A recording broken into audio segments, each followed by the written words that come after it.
internationales parce que l'Afrique ne peut pas être l'exception de la non-qualité. Prenons le cas de la Côte d'Ivoire, qui était premier producteur de cacao dans le monde, qui l'a perdu, qui est redevenu.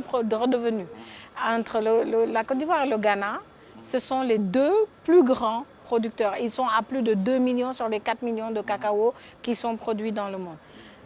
Et pourtant, c'est un petit pays, les Pays-Bas, qui n'ont pas un seul cacaoyer, ils n'ont pas d'arbres de cacao, qui aujourd'hui sont les plus grands transformateurs de cacao au monde, avec le chocolat, le beurre de cacao, tout ce qui est peut-être exploité au niveau du cacao. Et c'est eux qui tirent les revenus de cette chose-là.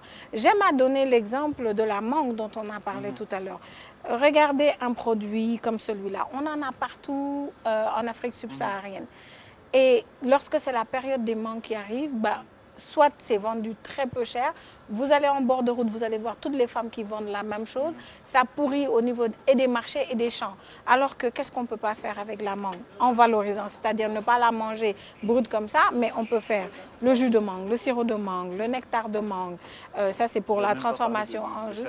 Alors, je vous parle en plus de tout ce qui est la mangue confite, la mangue séchée, le chutney de mangue que les Indiens utilisent pour manger du riz et beaucoup de sauces. On a encore le vinaigre de mangue quand la mangue pourrit. Et quand on a épuisé toutes ces possibilités, la graine, le noyau de la mangue qui se jette, on peut encore en faire le beurre de mangue qui est utilisé en cosmétique et qui se vend 23 $ le kilo aux États-Unis. Nous, cosméticiens, on est obligés d'aller jusqu'aux États-Unis pour acheter le beurre et le ramener. Alors qu'on a la mangue chez nous. Je prends la même chose, vos clémentines au Maroc, par exemple. Les clémentines, les oranges. Qu'est-ce que vous en faites? Quand vous épluchez, les épluchures sont jetées. Mais c'est une catastrophe. Parce qu'avec une épluchure de mangue, d'orange, qu'est-ce qu'on ne peut pas faire? On fait des confitures à la bise au Maroc. Oui, mais je vais vous donner quelques petites astuces. Quand vous le trempez dans l'eau pendant 3 jours, vous avez un macérat à queue d'orange que vous vendez à l'industrie cosmétique. Vous le trempez dans l'huile, vous avez un macérat huileux. Vous le trempez dans l'alcool ou dans le sucre pendant 45 jours. Vous avez une essence qui parfume toute la pâtisserie et même l'industrie des jus. Vous utilisez les alambics que vous savez très bien faire au Maroc et vous avez des huiles essentielles. Donc, qu'est-ce qu'on va chercher ailleurs? L'Afrique a à offrir, l'Afrique a un potentiel énorme. Encore faudrait-il, pour lever ces contraintes, un vrai plaidoyer et un vrai engagement gouvernemental, non pas pour dire qu'on va financer ou autre, parce que l'Afrique a quelque chose de très spécifique. Le monde aujourd'hui est au social business. Tout le monde va chercher le social business. En Afrique, on a le social.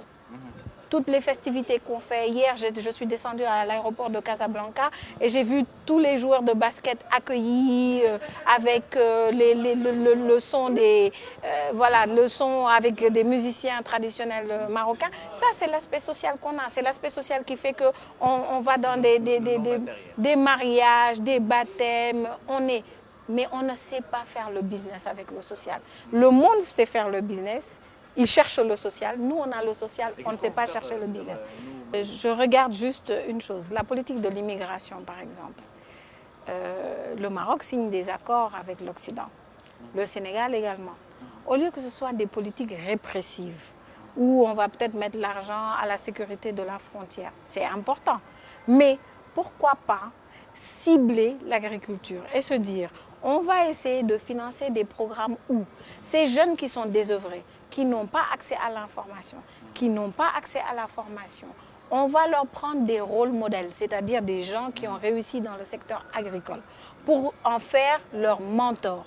Et ces gens-là, en tant que mentis, vont être encadrés, vont être orientés pour aussi développer le secteur agricole. Parce que l'agriculture, c'est pas avoir ça ou même avoir un tracteur et être sous le soleil au champ tout le temps. C'est une chaîne de valeur qui va du semencier à celui qui a les engrais, les pesticides, etc., jusqu'au marché. C'est de la fourche à la fourchette.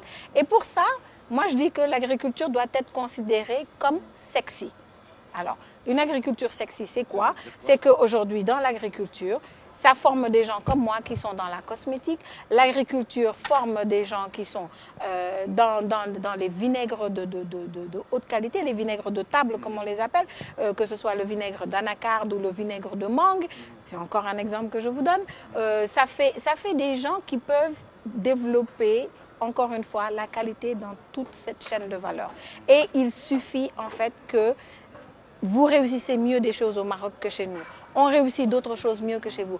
Pourquoi pas, au lieu de financer encore une fois ces politiques de répression de la migration, favoriser les échanges entre les jeunes, d'accord? Favoriser le mentorat, essayer de mettre en pratique, et pas seulement de la politique qui parle, mettre dans des pratiques très concrètes les choses. Parce qu'en fait, l'œil de l'entrepreneur est un œil qui est curieux, est un œil qui est différent, il est observateur.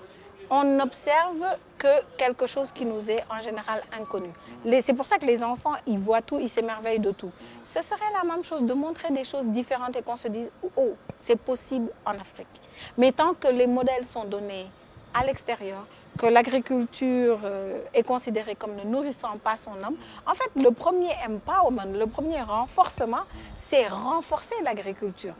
Il faut que les gens se disent que cette agriculture crée de la richesse et non pas que cette agriculture n'est seulement qu'un facteur pour lutter contre la pauvreté.